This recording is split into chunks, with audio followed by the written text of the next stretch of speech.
Christmas. Merry Christmas to all of y'all that followed my picks for Saturday night. It's a glorious morning. It's a glorious Monday. I feel amazing. You're here. I'm here. We're all here. Now let's get into it. We went 2 for 2, which evens out. I'm 3 for 3 now. I went from being 1 for 3 to 3 for 3. And you know what? For us automatically sweeping, we got to celebrate. And what we're going to do here today, karaoke night. We're going to have a little sing along real quick. I'm going to sing a song for us, and then we're going to get back and we're going to get into the overview and review of Saturday night. Let's go. I'm going to ask Siri to pick one random song. Siri, pick a song. Let's see what we got, guys. Let's see what we're looking with today. Ooh, I'm nervous. I don't know what we're going to have. Love on the Brain by Rihanna. Whew, here we go. Got Love on the Brain by Rihanna. Karaoke. Oh, I almost hit the mic. Let's get the glasses on. Let's get going. Let's get scary out here. Got a little microphone. Got the glasses. Let's go.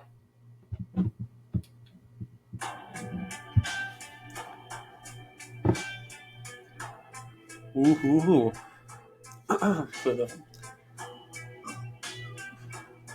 Sorry if y'all heard that. Here we go. And you got me like, oh, what you want from me? And I tried to buy your pretty heart, but price too high. Baby, you got me like, oh, your love when I fall apart. So you can put me together and throw me against the wall. Baby, you got me like, oh, ooh, ah. Don't you stop loving me. Don't quit loving me. Just start loving me, babe. Oh, and babe, I fight for fire. I messed up just to get close to you. Can we burn something, babe? And I'll run for miles just to get a taste. Must be love on the brain that's got me feeling this way. It beats me black and blue, but so good, and I can't get enough.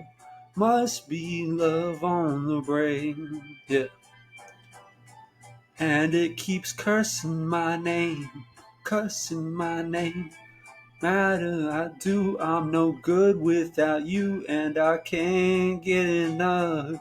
Must be love on a brain.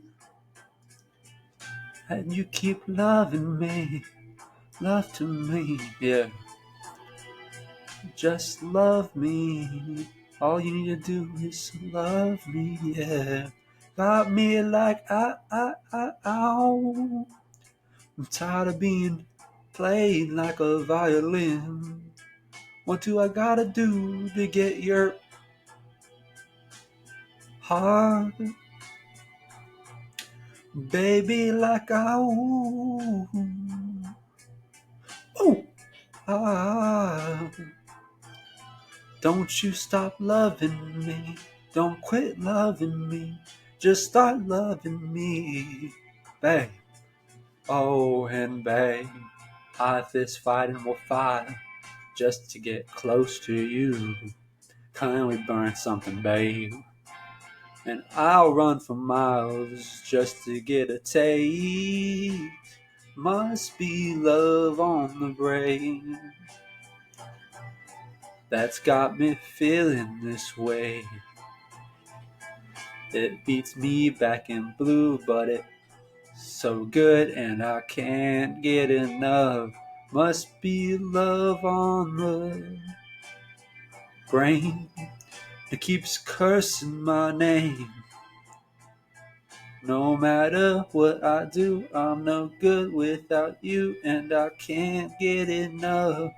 Must be love on the brain. Whew. Let's lock back in, guys. Let's lock back in. That was beautiful. Whew. That was gorgeous. That was amazing. I'm at a loss for words right now. You know what? Let's just stay on because we're celebrating today. We feel good. We feel fire right now. Let's get into the next thing here for today. Let's overview what we did. Tank Davis gets in there, puts down Frank Martin the way I said he would.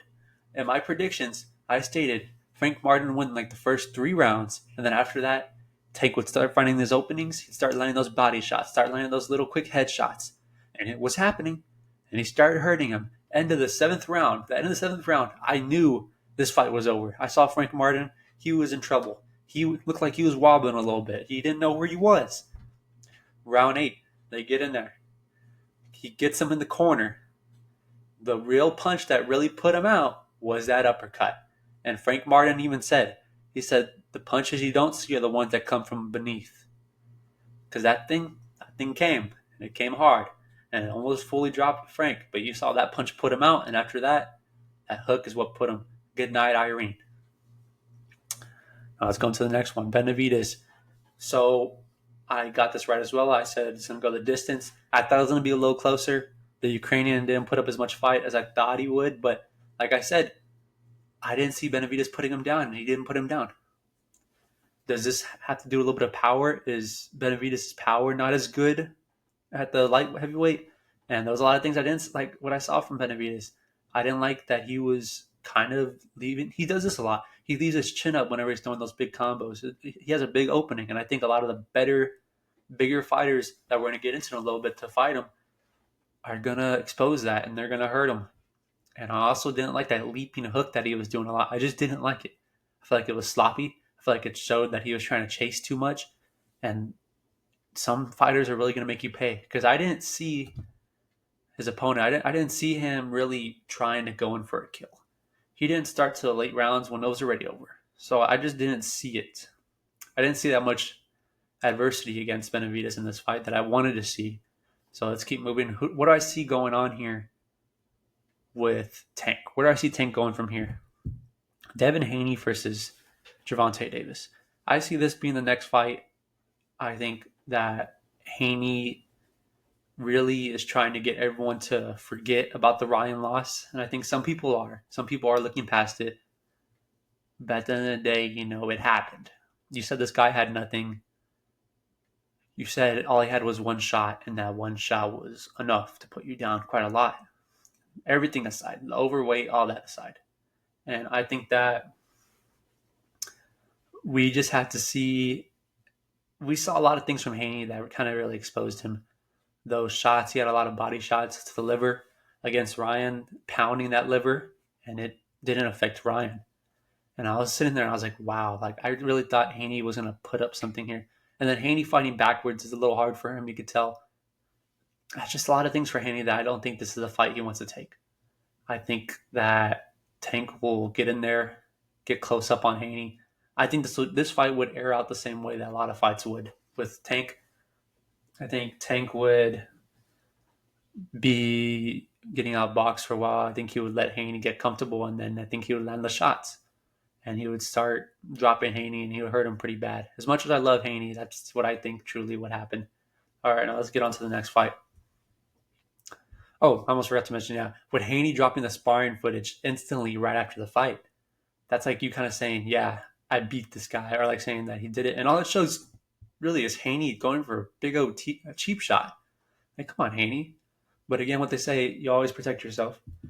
Next year, Ryan versus Tank rematch. Do I think it's going to happen? I don't know. I think it's going to happen later on. I would love to see it happen right now. I think this would be a lot better fight than Haney versus Tank. As much as I love Haney, but I just think that there's a lot of things that Haney needs to work on before he comes in again against one of these bigger fighters. I think this would be a very good fight. A lot more. I think people would give Ryan a lot more of a chance if they went up weight. If they fight again at 135, I think Tank kills him. But if we go up to the 140, and I don't even think Ryan wants to fight at 140. He's going to want like a 145, 144. He's going to want to catch weight. I think Ryan is going to be in his element here. And I think that it would be a very good fight. And it would just come down to how Javante does in that weight and being that high. So I think this would be a very good fight. I think this is the fight that I'd rather see. So we'll just have to see how this goes. They technically Tank was against the rematch after for a while, but now it seems like he's for it. Seems like he likes it. He likes the idea of it. So we'll just have to see where we go from here. It's been early days still. We haven't gone that far. It's still 3 days after the fight. So we just gotta see where we go from here. What I see happening with Benavidez is a little love triangle. These three guys, they love each other. Bivol, Canelo, and Benavidez. And it's technically everyone wanting to get at a Canelo here. I don't see Canelo fighting Bivol again. I just don't see him doing it. And I think it's going to be quite a while until we see the Benavidez and Canelo fight. I think it still can happen. I think that if it's at 168, Canelo wins. And if it's at 175, I think it'd be a very interesting matchup. I think at 168, it'll just be too much. Like I said, Benavidez hanging his chin high. Those leaping shots, I think Canelo's going to counter that, and I think he's going to hurt Benavidez very bad. I know a lot of people. Oh, sorry. Oh no. Oh no. I think Benavidez, though, is the worst of the three. As much as people hype up Benavidez, I just don't think he beats Canelo. I just don't think it's going to happen. I think Canelo is going to hit him with those hard shots. It's a big guy, big body, a lot of places to hit. And I think he's going to get too comfortable with Canelo, and Canelo's going to hit him with those hard shots, and he's going to hit him hard. Bivol, on the other hand, I think we see Benavidez and Bivol before we see Canelo or Benavidez fight. I think the bigger chances of Canelo and Bivol Benavidez and Bivol are very high. I feel like we're definitely going to see that by the end of 2025. I think Bivol mops the floor with Benavidez. I think he babies him. I think he really just shows that there are levels to this, and that Bivol's on an entirely different level than Benavidez. As much as a lot of people won't agree with me with that. I know some people are going to love Benavidez. They love what he does. And trust me, I respect what he does. He's a Mexican monster. I love his combos. I love how fast he can throw those little combo punches. But I just don't think it's going to work against a guy like Bivol. So let me know in the comments if you agree with me on that or not. I'd love to hear what y'all have to say. A lot of people don't agree with me, but I love to hear what y'all have to say. So anyway, guys, that's the end of the episode today. I'll get back to y'all with another one. Love y'all like always. It's always great being back in the winning column. Y'all have a good one.